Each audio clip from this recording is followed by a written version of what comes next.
আসসালামু আলাইকুম প্রিয় ভিউয়ার, আজকে আমি আপনাদেরকে দেখাবো একসাথে 3 থেকে 4 জনকে কিভাবে একটি কলে অ্যাড করবেন। ডায়ালপ্যাড থেকে নাম্বার ডায়াল করে একই সাথে 3 থেকে 4 জনের সাথে কথা বলতে পারবেন। তো এই কাজটি কিভাবে করবেন সেটা দেখানোর জন্যই আজকের এই ভিডিও। তো প্রথমে আপনাকে যেটা করতে হবে, প্রথম আপনি যাকে কল করবেন, আমরা যেভাবে নর্মালি কথা বলি ঠিক এইভাবে ডায়াল প্যাডে গিয়ে নাম্বার উঠে এইভাবে কল দিবেন।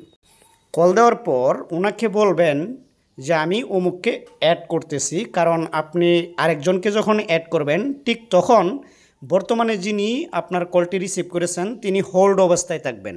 হোল্ডের এই মিউজিক শুনে অনেক সময় উনি কল কেটে দিতে পারেন যদি না বুঝে থাকেন। তো এই ক্ষেত্রে ওনাকে বলে নেবেন আগে থেকেই যেন উনি হোল্ড অবস্থায় থাকলেও কলটি না কাটে। তারপর আপনি ডায়াল প্যাডের যে ডান পাশে 3 ডট মেনু দেখতে পাচ্ছেন, এখানে ক্লিক করবেন। এখানে ক্লিক করার পর অ্যাড কল নামে একটা অপশান চলে আসবে, এখানে যাবেন। যাওয়ার পর আবারও আপনি কন্ট্যাক্ট থেকে আপনার কাঙ্ক্ষিত দ্বিতীয় যে ব্যক্তিকে আপনি অ্যাড করতে চাচ্ছেন ওনার নাম্বারটা সার্চ করে নিয়ে আসবেন, অথবা নাম্বার ডায়াল করেও পারবেন। তো তারপরে যে দ্বিতীয় জনকে এভাবে কল দিবেন। দ্বিতীয় জনকে কল দেওয়ার পর প্রথম জন উনি হোল্ড অবস্থায় আছে। দ্বিতীয় জন যখন কলটা রিসিভ করবে, রিসিভ করার পরে এই 3 ডট মেনুতে আবার যাবেন। যাওয়ার পর এখানে এই যে মার্জ অপশানটা দেখতে পাচ্ছেন, এখানে ক্লিক করবেন। এখানে ক্লিক করার পর এখন প্রথমজন এবং দ্বিতীয় জন দুইজনই আপনার কথোপকথন করতে পারবেন। তাদের একজনের কথা আরেকজনে শুনতে পারবে, এমনকি আপনিও শুনতে পারবেন। তো এখন যদি তৃতীয় আরেকজনকে আপনি অ্যাড করতে যান, তো পূর্বের নিয়মে একই নিয়মে আবার আপনি অ্যাড করতে পারবেন।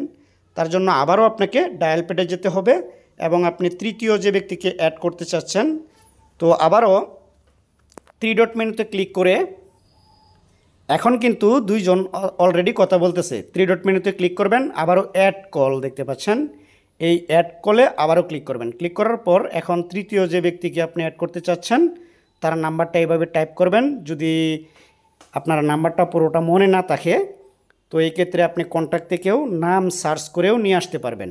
দেখেন আমি ব্যাগে চলে আসতেছি, আসার পর এখানে আমি নাম দিব। ব্যাগে এসে তারপর নামটা টাইপ করবেন, দেখেন উপরে নামটা চলে আসছে। ওনাকে আবার কল দিবেন। কল দেওয়ার পর সিম সিলেক্ট করার পর এইবার পূর্বের যে দুইজন ওনারা হোল্ড অবস্থায় আছেন এবং তৃতীয়জন যখন কলটি রিসিভ করবেন তখন আবারও আমরা পূর্বের মতো 3 ডট মেনুতে গিয়ে একটা অপশান পাব। এই যে দেখেন এখানে এই যে অপশানটা আছে, এই অপশানটাতে ক্লিক করলেই এখন 3 জন যুক্ত হয়ে গেল। পরে দেখতে পাচ্ছেন এই যে মানুষের মতো যে আইকনগুলি, এখানে অলরেডি 3 জন যোগ হয়ে গেছে। তো এইভাবে আপনারা একই সাথে 2-3 জনকে অ্যাড করে কথা বলতে পারবেন এবং নিজেও শুনতে পারবেন। এবং এটাকে বলে কনফারেন্স কল, দেখতে পাচ্ছেন লেখাই আছে কনফারেন্স কল। তো আশা করি পুরো বিষয়টা আপনারা বুঝতে পারছেন। ভিডিওটি যদি ভালো লাগে তাহলে চ্যানেলটিকে সাবস্ক্রাইব করে আমাকে উৎসাহিত করবেন। ভালো থাকবেন সবাই। আসসালামু আলাইকুম ওয়া রাহমাতুল্লাহি ওয়া বারাকাতুহু।